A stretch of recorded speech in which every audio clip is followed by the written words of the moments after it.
Welcome to today's video. So today we're going to change the clutch out in the Miata.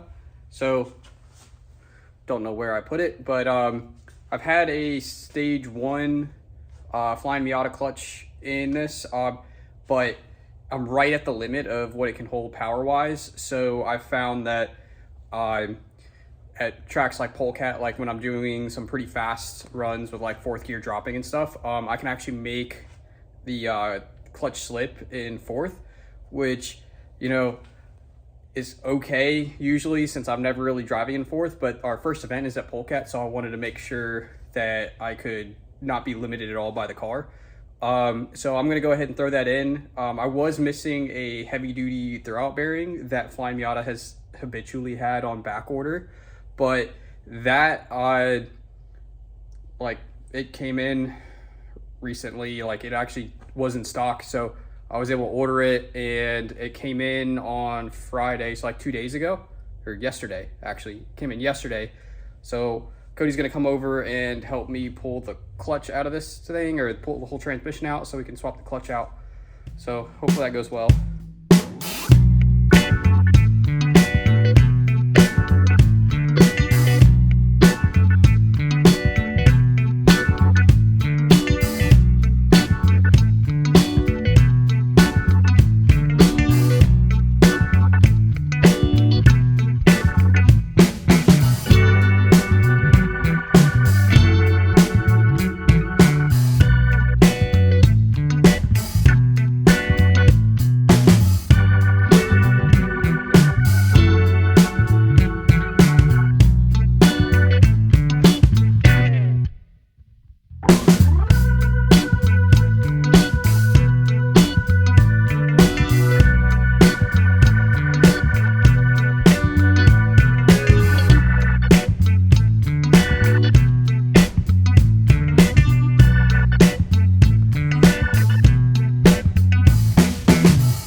Days of waiting, we finally got the fluid in, so we were able to put that in. So the rest of the car is now put together.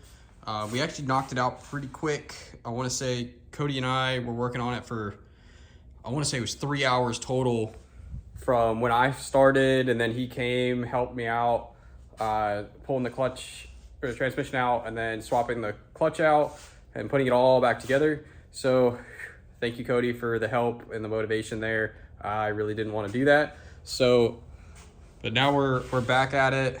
I'm gonna try to mount the overs. I'll probably do the passenger side first because I see that one the least. And it's got a bit of a bow that I'm gonna have to pull in. So I think the plan right now is to use self-tappers to attach it in so that I can dial in where exactly all the fasteners are to go, and then drop riv nuts in the location that the self-tappers are after I pull it all back off. So I guess we'll get to cracking on that.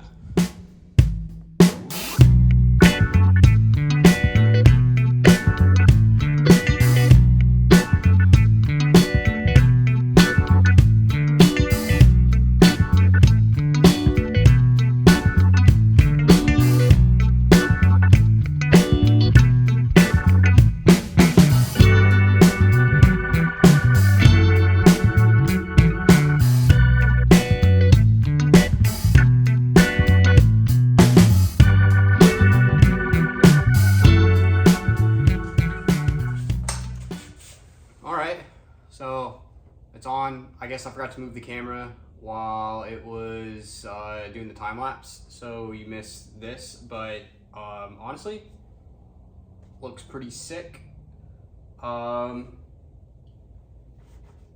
Fitment's pretty good. This is essentially 15 by 8 minus 5 right now effective. Now it's needs to be it's on full compression, right, or decompression, full droop. It's on full droop right now, so it's probably sticking out a hair more than it should, but it should close up. Be pretty sick. It does lower the lip more, so it should. I think honestly, I'm gonna be near tucking tire now, or tucking rim with this setup. I had just thrown the 25 mil spacer on these. These are 15x8 plus 20 wheels with a 25 mil spacer. That's the -5 effective. So I can always go down on the spacer because these are with 195. So I plan on running 205s this year, get a little more meat. So I'll probably end up having to take the spacer out, which would be sick. If I could go back to no spacer and just have, what's it called? Like just run a Meteor tire, that would be ideal. But I don't want the fitment to be terrible. And judging from where it is in here, I think it's pretty safe to say that that 40 millimeters that it says that it gives me is probably right, which would mean that this 25 mil should be sunk, but it's hard to tell. I'll have to wait till I get the other one on and then maybe put it down on the ground. Actually, you know what? I'm gonna take a jack that is conveniently behind me and put it under there.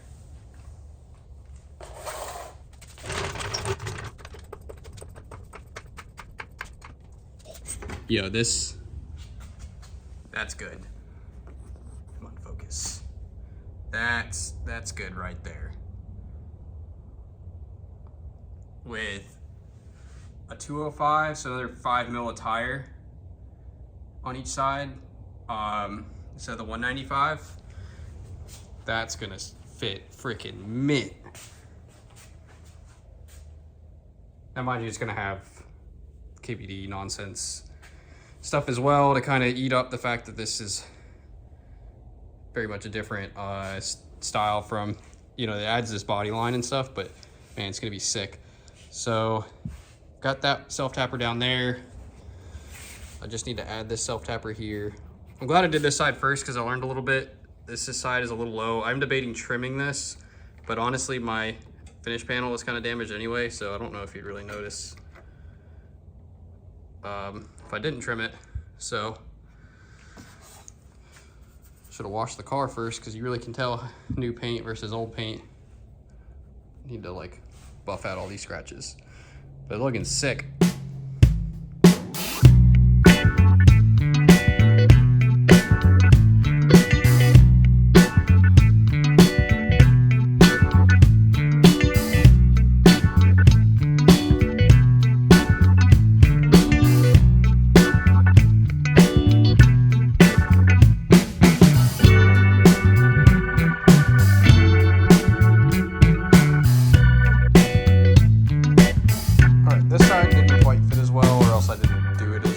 So I feel like I should have been just a hair farther over and up on this side. I wanted to keep it flush to the bottom here so you didn't see that original corner. But what ended up happening is now I am overhanging just a tad here. So I'll just have to trim that. Not a big deal. Then there's a small gap here that I'll try to take a heat gun to in order to scale that back, see if I can get it to work its way out. But other than that, pretty good. It's on. That's a kind of a big thing. So maybe I'll get the fenders off today, but I don't know if I'm gonna do the fenders till tomorrow. So go team.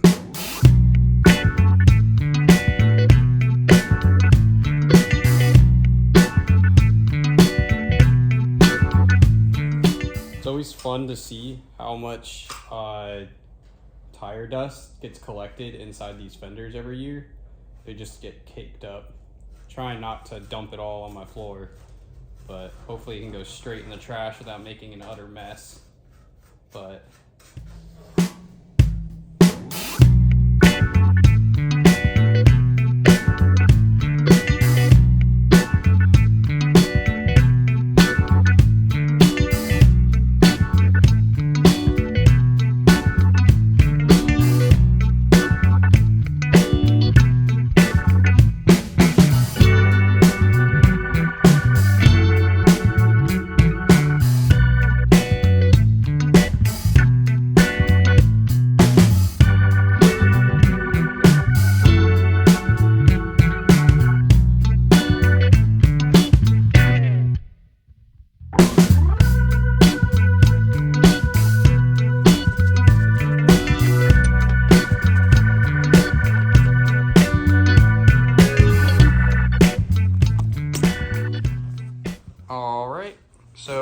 over is on. A little bit sketchy since the wheel can free spin, so that may come flying out at some point.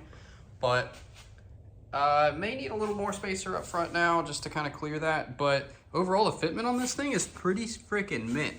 Like, you can barely tell that it's on top until you get to here, this little bottom piece, but you know, that's fine. I did mount it a little high, so I'll probably have to take a little bit off the edge here. Up here, fits pretty mint, overhangs a little bit here. And then there's just the slightest gap there that you'll never probably see in real life.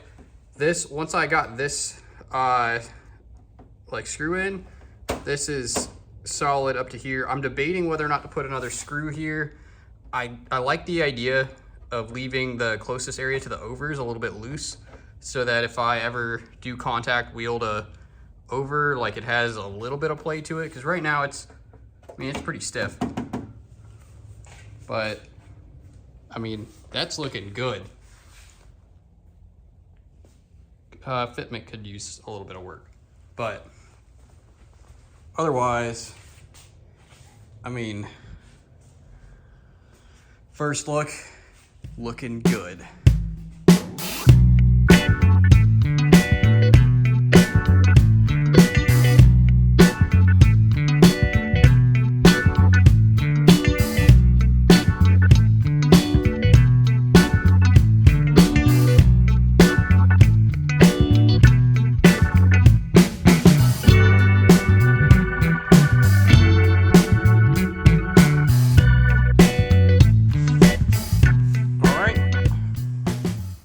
That one mounted up.